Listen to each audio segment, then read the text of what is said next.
Some were shallow, barely visible depressions. Others were deep gouges, like something had torn through the soil with tremendous force. The patterns overlapped and intersected, creating a dense web of marks that seemed to have structure, organization, purpose. I stood at the edge of that clearing for a long time, trying to process what I was seeing.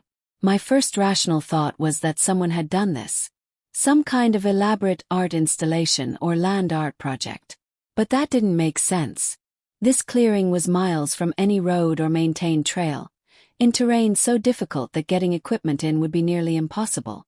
And the patterns themselves, they weren't random. They had a logic to them, a coherence that I couldn't understand but could somehow feel.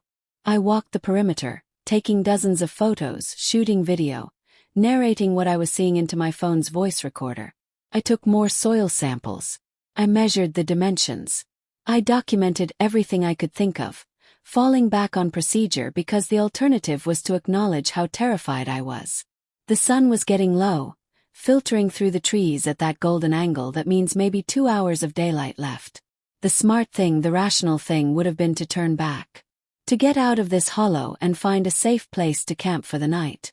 But the patterns in the soil, all those intersecting lines and symbols, they seemed to point toward something. They converged on the eastern edge of the clearing, all the lines flowing toward a specific point. And beyond that point, through the trees, I could see something. Shape. A structure that didn't belong in these ancient mountains. I've replayed this moment in my mind thousands of times since then. The moment I decided to keep going instead of turning back. I tell myself I was following protocol, investigating an anomaly, doing my job.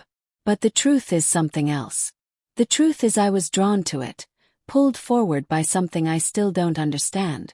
I crossed the clearing, my boots crunching on the dead grass, and pushed through the line of sick, dying trees on the far side. And that's when I saw it clearly.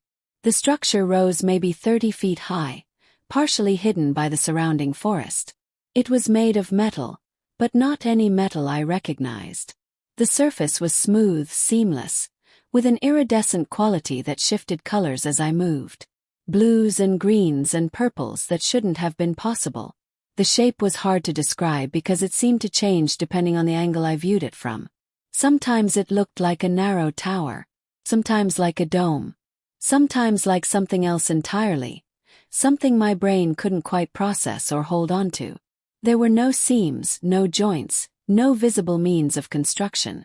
It didn't look built so much as grown, like it had somehow emerged from the earth itself.